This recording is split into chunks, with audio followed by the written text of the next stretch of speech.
Welcome to Bharat exams academy Madurai. நம்ம இன்றைக்கி என்ன பார்க்க போகிறோம் அப்படின்னா, ஆல்ரெடி பார்த்துக்கிட்டு இருந்த கோஆப்ரேட்டிவ் புக்ஸில் இருக்க லா சம்மந்தமான ஓகேங்களா, சட்டம், அந்த சட்டங்களுடைய பிரிவுகள், அதோட சட்டம் எப்படி உருவானது, அந்த வரலாறு சம்மந்தமானது பார்க்க போகிறோம். இந்த கண்டென்ட்டுமே கோஆப்ரேட்டிவ் புக்ஸ்லேருந்து எடுத்தது தான்.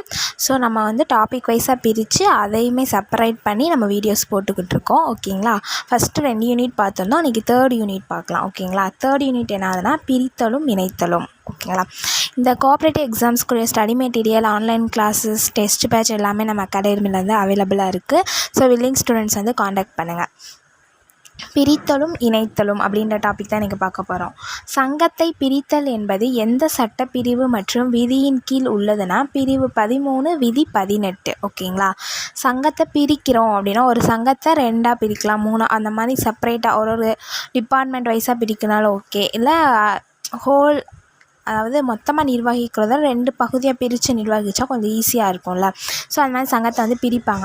அதை ஓகே பிரிச்சுக்கலாம். அதுக்குன்னு குறிப்பிட்ட விதிமுறைகள், நடைமுறைகள்லாம் இருக்குது. அதை சொல்கிற பிரிவு எதுனா பிரிவு 13 விதி 18. ஒரு சங்கம் தனது உறுப்பினர்களுக்கு 15 முழு நாள் முன்னறிவிப்பு அளித்து தன் பேரவையை கூட்ட வேண்டும். நம்ம ஆல்ரெடி பார்த்துருந்தோம். ஒரு பேரவை வந்து ஒரு சங்கம் கூட்ட போகுதுன்னா அவங்க மெம்பர்ஸ்க்கு எல்லாத்துக்குமே 15 டேஸ்க்கு முன்னாடியே சொல்லியிருக்கணும். ஓகேங்களா, முதன்மை தீர்மான நகலை உறுப்பினருக்கு கடனீந்தோருக்கும் அனுப்பிய தேதியிலிருந்து எத்தனை மாதத்திற்குள் தனது விருப்பம் தெரிவிக்க வேண்டும்னா 1 மாதத்திற்குள்ளே. ஓகேங்களா, ஃபஸ்ட்டு தீர்மான நகலை வந்து உறுப்பினருக்கும் கடனீந்தோருக்கும் அனுப்பிய தேதியிலிருந்து 1 மாதத்திற்குள்ளால் அவங்களோட விருப்பத்தை தெரிவிக்கணும். 1 மந்த்துக்குள்ளே நம்மளுக்கு அனுப்பிடுவாங்க. அப்புறம் 1 மந்த்துக்குள்ளே நம்மளுடைய விருப்பத்தை தெரிவிக்கணும். ஓகேங்களா, உறுப்பினர்களும் சரி, கடனீந்தோர்களுக்கும் சரி. 2ஆம் நிலை பேரவை முதல் தீர்மான நகலை உறுப்பினர்களுக்கும் கடனீந்தோருக்கும் அனுப்பப்பட்ட தேதியிலிருந்து 2 மாதங்கள் கழித்து முன்னறிவிப்பு அளித்து கூட்ட வேண்டும். ஓகேங்களா, அப்போ 2nd நிலை பேரவையோடைய முதல் தீர்மான நகலை அனுப்பின பிறகு 2 மாதம் கழித்து அதே மாதிரி 15 டேஸ்க்கு முன்னாடியே முன்னறிவிப்பு கொடுத்து நம்ம அந்த பேரவையை வந்து கூட்டணும். ஆனால் நம்ம விருப்பத்தை தெரிவிக்கிறது 1 மாதம் டைம். நம்ம விருப்பம் தெரிவித்து திரும்ப ஒரு 1 மந்த்துக்குள்ளே திரும்ப பேரவை கூட்டப்படணும். அது எப்பயும் போல் 15 டேஸ்க்கு முன்னாடி முன்னறிவிப்பு கொடுத்து அதை கூட்டணும்னு சொல்கிறாங்க. சங்கத்தை பிரித்தல் செய்யப்படவிருக்கின்ற சங்கத்திற்கு தனித்தனி நிர்வாக குழுவை தேர்ந்தெடுக்க ஒரு தீர்மானம் இயற்ற வேண்டும். இப்போ நம்ம சங்கத்தை பிரிக்கிறோன்னா இதுக்கு தனியாக நிர்வாகம், இதுக்கு 2 தான் பிரிக்கிறோன்னா 2க்கு தனித்தனி நிர்வாகம் இருக்கணும். அப்போ அந்த 2 நிர்வாகத்தையும் பிரிக்கிறதுக்கு இந்த 2 நிர்வாக குழுவையுமே தேர்ந்தெடுக்க ஒரு தீர்மானம் இயற்றப்படணும்னு சொல்கிறாங்க. 2வது பேரவை நடந்து முடிந்த தேதியிலிருந்து 7 நாட்களுக்குள் சங்கத்தை பிரித்து பதிவு செய்வதற்கான விண்ணப்பம் பதிவாளருக்கு அனுப்புதல் வேண்டும். இப்போ 2nd பேரவை கூட்டம் நடந்து 7 நாட்களுக்குள்ளே நம்ம பிரிக்க போகிறோமா, சங்கத்தை பிரிக்கிறதுக்கு நம்மளோட தீர்மானம் ஏற்றணும்னு சொல்லிட்டாங்க. அப்போ தீர்மானம் வந்து பேரவை கூட்டத்தில் தான் ஏற்ற முடியும். இப்போ அந்த பேரவை கூட்டத்தில் தீர்மானம் இயற்றின பிறகு 7 நாட்களுக்குள்ளே அந்த பதிவு செய்வதற்கான விண்ணப்பத்தை பதிவாளருக்கு அனுப்பணும். ஓகேங்களா, பிரித்து பதிவு செய்தலின் போது பதிவு செய்த தேதியில் தாய் சங்கத்தின் பதிவு ரத்தாகிவிடும். ஓகேங்களா, பிரித்த பிறகு நம்ம ஆல்ரெடி ஃபஸ்ட்டு மெயினாக ஃபுல் சங்கமாக இருந்த அந்த சங்கத்தோட பதிவு வந்து ரத்தாகிடும். இப்போ டபுளாக தான் ஆயிரும். ஓகேங்களா, இப்போ புதுசாக இருக்கிறது தான் திரும்ப ரிஜிஸ்டர் ஆகும். பழைய பதிவு வந்து ரத்தாகிடும்னு சொல்கிறாங்க. பதிவாளர் நியமனம் செய்யும் நிர்வாக குழுவினர் பதவிக்காலம் பொதுவாக 3 மாதங்கள் ஆகும். இப்போ வந்து நிர்வாக குழு வந்து அமைக்கிறாங்களா, அந்த நிர்வாக குழுவோட பதவிக்காலம் வந்து 3 மாதங்கள் தான் சொல்கிறாங்க. இந்த நிர்வாக குழு வந்து நியமனம் செய்வர் யாருன்னா பதிவாளர் அவர்கள். சங்கத்தை இணைத்தல் என்பது எந்த சட்டப்பிரிவு மற்றும் விதியின் கீழ் குறிப்பிடப்பட்டுள்ளது. இப்போ பிரித்தல் பார்த்தோம், இனி இணைத்தல். இப்போ சங்கம் ஆல்ரெடி டபுளாக இருக்குது, அது 2மே நம்ம ஜாயின் பண்ண போகிறோன்னா அதுக்கு எந்த பிரிவுனா பிரிவு 13ல் 2ம் விதி 18ல் 2ம் யூஸ் ஆகுது. ஓகேங்களா, 2 சங்கங்களை ஒரே சங்கமாக இணைத்து பதிவு செய்வதற்கான நடைமுறை சங்கங்களை இணைத்தல் எனப்படும். இப்போ 2 சங்கங்களை ஒரே சங்கமாக இணைச்சி அது திரும்ப பதிவு செய்கிறத நம்ம சங்கங்களை இணைத்தல்னு சொல்கிறோம். இணைத்தலின் முதல் பேரவை எவ்வாறு கூட்டப்படும்னா தனித்தனி பேரவையாக கூட்டப்படும். இப்போ இணைக்க போகிறோன்னா அதுக்கு முன்னாடியே தனித்தனியாக 2 பேர் இருக்காங்க, 2 பேருமே தனித்தனி பேரவை கூட்டி 2 பேர்லேயும் தீர்மானம் கொண்டு வந்தால் தான் அதை இணைக்க முடியும். 2 பேரவையை நடத்துவதற்கான தலைவர் எந்த விதியில் குறிப்பிடப்பட்டுள்ளதுன்னா இணைப்பு பேரவை. இந்த மாதிரி இணைக்க போகிறோன்னா அந்த பேரவையை நடத்துவதற்காக தலைவர் இருப்பாங்கள்ல, தலைவரை பற்றி எந்த விதியில் இருக்குன்னா விதி 16 இருக்குது. எத்தனை மாதத்திற்குள் இணைய உள்ள சங்கங்களின் நிர்வாக குழுவினர் ஒன்று கூடி தங்களுக்குள் தலைவர் ஒருவரை தேர்ந்தெடுக்கலாம். இப்போ 2 சங்கங்களை இணைக்க போகிறோம். அப்போ அந்த இணைப்பு பேரவை நடத்தணும், அதுக்கு ஒரு தலைவர் வேணும். அப்போ அந்த தலைவரை அந்த உறுப்பினர்கள் அந்த பேரவை கூட்டுறதுக்கு 3 மாதத்துக்கு முன்னாடி தலைவரை என்ன பண்ணியிருக்கணும்னா தேர்ந்தெடுக்கணும்னு சொல்கிறாங்க. 2 சங்கங்களின் உறுப்பினர்களை இணைத்து நடத்துகின்ற பேரவை இணைப்பு பேரவை. அப்போ 2 சங்கங்களுடைய உறுப்பினர்களை ஜாயின் பண்ணி ஒரு பேரவை நடத்தணும் லாஸ்ட்டு, அதுதான் இணைப்பு பேரவைன்னு சொல்கிறாங்க. முதல்நிலை தீர்மானம் உறுப்பினர்களுக்கு அனுப்பிய தேதியிலிருந்து 2 மாதம் கழித்து இணைப்பு பேரவை முன்னறிப்பு கொடுத்து கூட்ட வேண்டும். ஃபஸ்ட்டு தீர்மானம் அனுப்பிட்டோம், தீர்மானம் அனுப்பின தேதியிலேருந்து 2 மாதத்துக்குள்ளே இணைப்பு பேரவை. ஃபஸ்ட்டு அந்த தீர்மானம் நடத்துகிறது தனித்தனியாக தான், ஓகேங்களா, தனித்தனியாக பேரவை நடத்துகிறோங்க. அப்போ அந்த தீர்மானம் முடிஞ்சு 2 மாதத்துக்குள்ளே 2 பேர் ஜாயின் பண்ணி ஒரு பேரவை, இணைப்பு பேரவைக்கு முன்னறிவிப்பு கொடுத்து அந்த இணைப்பு பேரவையை நடத்தணும்னு சொல்கிறாங்க. இணைய விரும்பும் சங்கங்களின் சிற்றெண்களின் கூட்டுத்தொகை அல்லது மொத்த உறுப்பினர்களின் 1/4 பகுதி, இவற்றில் எது குறைவோ அந்த எண்ணிக்கையே சிற்றெண் ஆகும். அதாவது சிற்றெண் அப்படின்னு ஒரு கண்டென்ட் இருக்குது. சிற்றெண் என்னதுன்னா 2 சங்கங்கள் இணைகிறாங்கன்னா இப்போது இந்த 2 சங்கங்களில் இருக்க மொத்த உறுப்பினர்களில் 1/4 பகுதி, 4ல் 1 பகுதி உறுப்பினர்களில் அந்த எண்ணிக்கையை தான் சிற்றெண் சொல்கிறாங்க. இல்லைன்னா சிற்றெண்களின் கூட்டுத்தொகை அப்படின்னு அதை சொல்கிறாங்க. ஓகேங்களா. வாக்களித்தவர்களில் 2/3 பகுதிக்கு ஆதரவான வாக்குகளில் இணைவதற்கு தீர்மானம் நிறைவேற்ற வேண்டும். இப்போ மொத்தம் 3 பங்காக பிரித்தோன்னா அதில் 2 பங்கு, அதாவது 3/4 பேர் என்ன பண்ணணும்னா ஜாயின் ஆகிறதுக்கு ஓகே தீர்மானம் அவங்களோட விருப்பத்தை தெரிவித்தாதான் ஜாயின் பண்ண முடியும், இணைவதற்கு தீர்மானத்தை நிறைவேற்ற முடியும்னு சொல்கிறாங்க. 2 அல்லது அதற்கு மேற்பட்ட சங்கங்களை பொது நன்மையை கருதி பதிவாளர் இணைத்து ஆணையிடுதல் பிரிவு 14 விதி 17 குறிப்பிடப்பட்டுள்ளது. இப்போ 2 இல்லை 2க்கு மேற்பட்ட சங்கங்களை அதுக்குரிய நன்மையை கருதி அதை ஆணையர் தான் இணைப்பாங்க. அப்போ அந்த ஆணையர் இணைக்கலாம் அப்படின்ற பிரிவு எதுனா பிரிவு 14 விதி 17 குறிப்பிடப்பட்டுள்ளது. பதிவாளர் இணைந்து பதிவு செய்து இறுதி ஆணை பிறப்பிக்கும் முன் இணைக்கப்படவிருக்கின்ற சங்கத்தின் சொத்து, பொறுப்பு, துணை விதி, அவற்றின் நிர்வாகம் ஆகியவை பற்றி தெளிவாக அரசு இதழில் பிரிக்க வேண்டும். இப்போ 2யுமே இணைக்க போகிறோன்னா அந்த 2 சங்கங்கள் பற்றியுமே ஃபுல்லாக தெரிஞ்சுக்கிட்டு அந்த 2 சங்கங்களோட இதுக்கு முன்னாடி எப்படி இருந்தாங்க, இந்த சங்கத்தில் என்ன பாசிட்டிவ், இந்த சங்கத்தில் என்ன பாசிட்டிவ், ஜாயின் ஆகினா என்ன கிடைக்கும் அப்படின்றத அனலைஸ் பண்ணி அதை அரசு இதழில் என்ன பண்ணணும், பிரசுரிக்க வேணும்னா அரசு இதழில் மென்ஷன் பண்ணணும்னு சொல்கிறாங்க. அரசு இதழில் பிரசுரித்த ஆணையை பதிவாளர் சம்பந்தப்பட்ட சங்கங்களுக்கு அனுப்பி ஆணையின் நகலை சங்கத்தின் உறுப்பினர்களுக்கு 15 நாட்களுக்குள் அனுப்ப பதிவாளர் கேட்டுக்கொள்ளலாம். இப்போ 2 ஓகே அப்படின்னு சொல்லிட்டு பதிவாளர் ஓகே சொல்லிட்டாருன்னா அப்போ அந்த பதிவாளர் என்ன பண்ணுவாருன்னா அவருடைய ஆணையை சம்மந்தப்பட்ட 2 சங்கங்களுக்குமே அனுப்பிடுவார். இப்போ அந்த சங்கங்களோட ஹெட்டு என்ன பண்ணணும்னா 15 நாட்களுக்குள் அதில் இருக்க உறுப்பினர்களுக்கு அப்படின்னா அனுப்பணும். ஆணையை பெற்ற தேதியிலிருந்து 2 மாதங்களுக்குள் சங்கம் உறுப்பினர்கள் கடனீந்தோர் கருத்துக்களை பெற வேண்டும். ஓகே, இது மாதிரி ஆணையம் வந்துருச்சு, ஆர்டர் வந்துருச்சு அப்படின்னு சொல்லிட்டு நம்ம அனுப்பின உறுப்பினர்களுக்குன்னு அனுப்பின பிறகு திரும்ப 2 மாதத்துக்குள்ளே உறுப்பினர்களும் சரி கடனீந்தோரும் சரி அவங்களுடைய கருத்துக்களை சொல்லணும்னு சொல்கிறாங்க. மாநில அளவில் ஒரு கூட்டுறவு ஒன்றியமும் ஒரு மாவட்டம் அல்லது அதன் பகுதிக்கு ஒரு மாவட்ட கூட்டுறவு ஒன்றியங்களும் இருக்க வேண்டும். மாநில அளவில் ஒரு கூட்டுறவு ஒன்றியம் இருக்கும், அது மாதிரி மாவட்டங்களுக்குள்ளுமே ஒரு கூட்டுறவு ஒன்றியம் இருக்கும் அப்படின்னு சொல்லி எந்த சட்டப்பிரிவு சொல்லுதுன்னா பிரிவு 19 சொல்லுது. அப்போ மாநிலங்களுக்கு ஒரு கூட்டுறவு ஒன்றியம், மாவட்டங்களுக்கு கூட்டுறவு ஒன்றியம் என்ன பிரிவு சொல்கிறதுனா 19. அனைத்து மாவட்ட கூட்டுறவு ஒன்றியங்களும் தமிழ்நாடு மாநில கூட்டுறவு ஒன்றியத்தின் உறுப்பினராக கருதப்படுபவர் என குறிப்பிடும் சட்டப்பிரிவு பிரிவு 20. ஓகேங்களா. அனைத்து மாவட்ட கூட்டுறவு ஒன்றியங்களும் தமிழ்நாடு மாநில கூட்டுறவு ஒன்றியத்தின் உறுப்பினராக கருதப்படுவர் அப்படின்ற குறிப்பிட்ட சட்டப்பிரிவு 20. மாநில கூட்டுறவு ஒன்றியத்திற்கும் மாவட்ட கூட்டுறவு ஒன்றியங்கள் ஆண்டு சந்தா செலுத்த வேண்டும். ஓகேங்களா. அதாவது ஹெட் ஆஃபீஸ்க்கு எப்படி சப் ஆஃபீஸ் ஃபுல்லாமே அந்த சந்தா செலுத்துகிறாங்களோ அதே மாதிரி மாநில கூட்டுறவு ஒன்றியத்திற்கு மாவட்ட கூட்டுறவு ஒன்றியங்கள் ஆண்டு சந்தா செலுத்தணும்னு சொல்கிறாங்க. மாவட்ட ஒன்றியங்கள் பிற பதிவு செய்யப்பட்ட சங்கங்களின் உறுப்பினர்களுக்கு கூட்டுறவு கல்வி மற்றும் பயிற்சி அளிக்கும் பணியை மேற்கொள்ள வேண்டும். அது மாதிரி மாவட்ட ஒன்றியத்தோட பொறுப்பு பிற அந்த மாவட்டத்தில் இருக்கக்கூடிய பிற பதிவு செய்யப்பட்ட சங்கங்களின் உறுப்பினர்களுக்கு கூட்டுறவு சம்பந்தமான கல்வி, ட்ரைனிங், பயிற்சி கொடுக்குற அந்த பணியை மாவட்ட ஒன்றியங்கள் செய்யணும்னு சொல்கிறாங்க. இப்போ அவ்வளோதான். தேர்ட் யூனிட்டில் வந்து இணைத்தலும் பிரித்தலும் பார்த்துட்டோம். அடுத்து 4th யூனிட் பார்த்திங்கன்னா கூட்டுறவு சங்க உறுப்பினர்கள். அப்போ அந்த உறுப்பினர்கள் எப்படி தேர்ந்தெடுக்கிறோம், உறுப்பினர்களுக்குடைய குவாலிஃபிகேஷன் என்ன, அவங்க எப்படி வந்து இதில் செலக்ட் ஆகிறாங்க அப்படின்றத பற்றி பார்க்க போகிறோம். உறுப்பினர்களின் தகுதிகள் பற்றி கூறும் சட்டப்பிரிவு வந்து பிரிவு 21. ஓகேங்களா. உறுப்பினர்கள் கூட்டுறவு சங்கத்துடைய உறுப்பினர்களுடைய தகுதிகள் பற்றி கூறும் சட்டப்பிரிவு வந்து பிரிவு 21. பிரிக்கப்படாத இந்து குடும்பத்தில் உள்ள ஒருவர் கூட்டுறவு சங்கத்தில் உறுப்பினராக முடியாது. ஓகேங்களா. பிரிக்கப்படாத இந்து குடும்பத்தில் இருக்க ஒருவர் கூட்டுறவு சங்கத்தில் உறுப்பினராக மெம்பர்ஸாக வந்து இருக்க முடியாது. ஓகேங்களா. இந்து குடும்பம் பிரிக்கப்படாத இந்து குடும்பத்தில் இருக்கவங்க. தனிநபர்கள் மத்திய மற்றும் தலைமை சங்கங்களில் உறுப்பினராக முடியாது.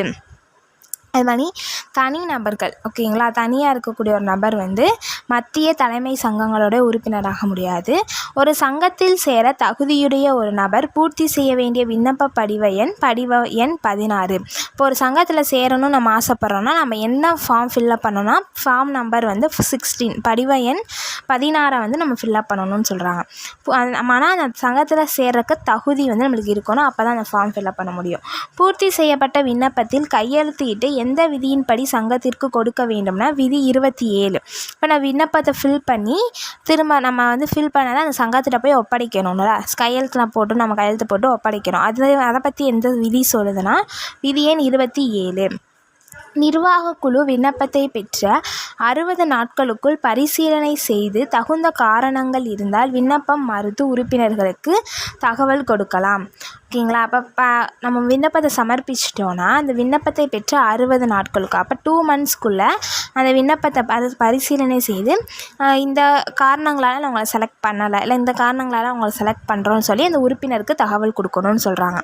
மாணவர் கூட்டுறவு பண்டக சாலையில் 12 வயதுக்கு மேற்பட்ட மாணவர்கள் நேரடியாக உறுப்பினராக சேர்த்து கொள்ளப்படுகிறார். ஓகேங்களா. மாணவர் கூட்டுறவு பண்டகச்சாலைன்னு ஒரு அமைப்பு இருக்குது. அதில் இருக்க 12 வயதுக்கு மேற்பட்ட மாணவர்களை நேரடியாகவே உறுப்பினர்களாக சேர்த்து கொள்கிறாங்க. இணை உறுப்பினர் பற்றி கூறும் சட்டப்பிரிவு எதுனா பிரிவு 22. இணை உறுப்பினர் பற்றி கூறும் சட்டப்பிரிவு வந்து பிரிவு 22. கூட்டுறவு சங்கங்களில் சில வகை சேவைகளை மட்டும் பெறுவதற்காக சேர்க்கப்படுபவர்கள் இணை உறுப்பினர்கள் அல்லது துணை உறுப்பினர்கள். அதே கூட்டுறவில் வந்து உறுப்பினர்கள் தனியாக இருப்பாங்க. இந்த இணை உறுப்பினர்கள் துணை உறுப்பினர்கள் யாருன்னா சில வகை சேவைகளை மட்டும் கொஞ்சம் சர்வீஸ் மட்டும் பெறுவதற்காக சேர்க்கப்படுபவர்கள் தான் இந்த இணை உறுப்பினர்கள். எல்லாமே கிடைக்காது அவங்களுக்கு அப்போது. ஓகேங்களா.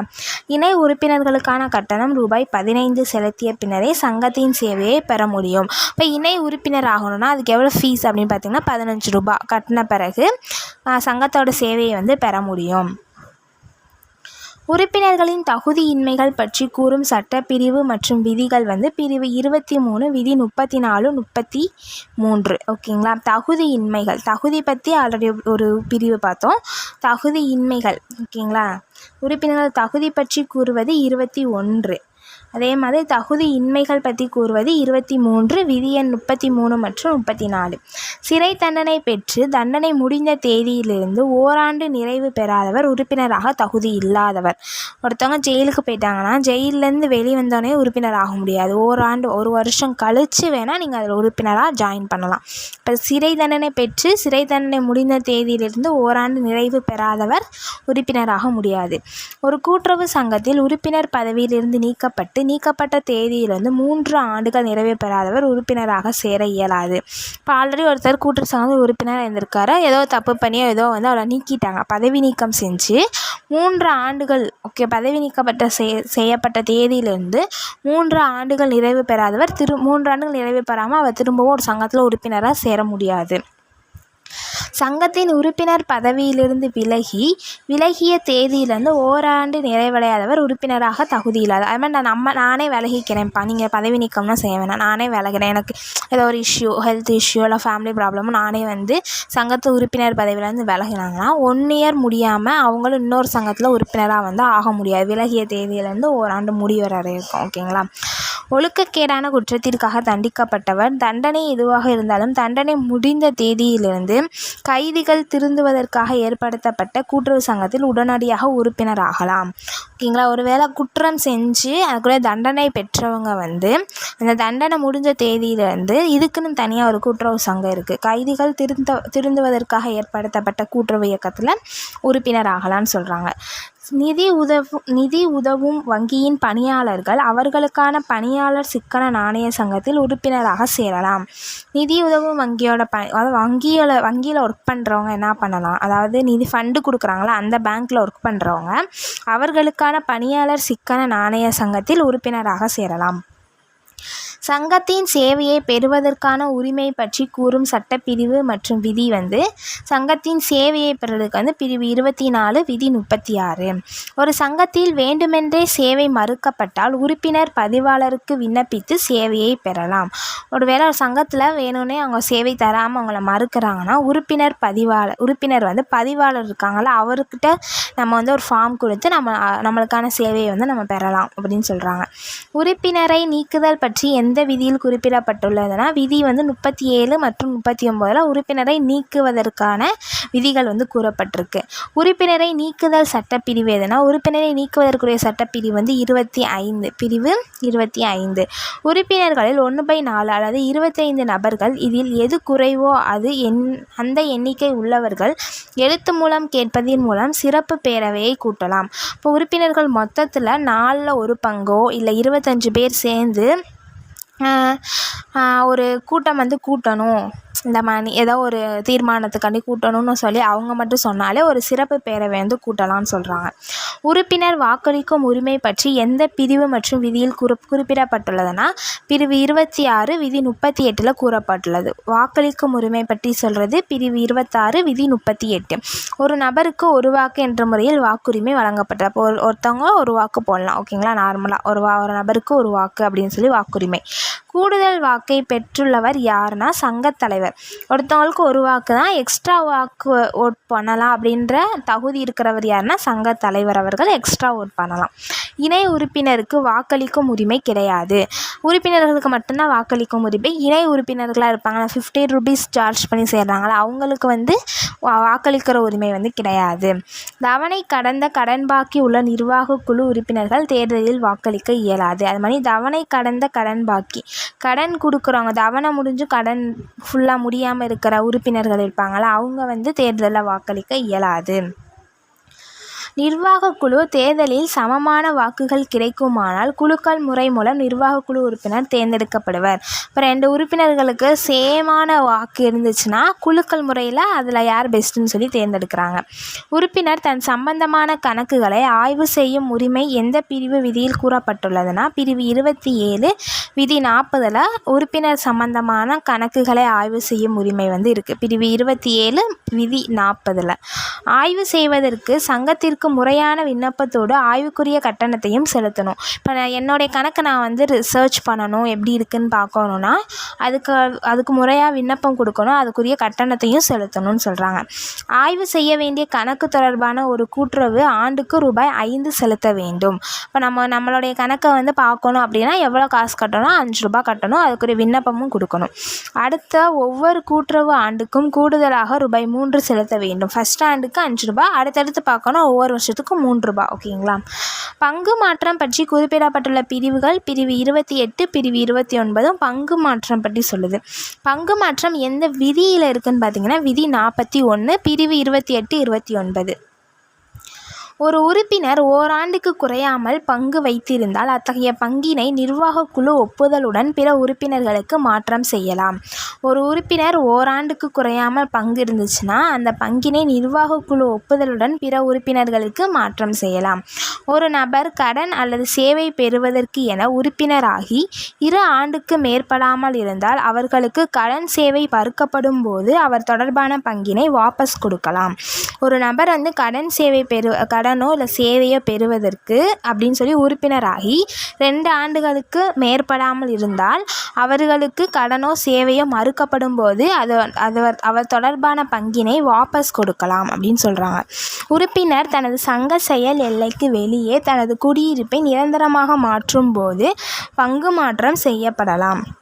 உறுப்பினர் தனது சங்க செயல் எல்லைக்கு வெளியே தனது குடியிருப்பை நிரந்தரமாக மாற்றும் போது பங்கு மாற்றம் செய்யப்படலாம். ஓகேங்களா.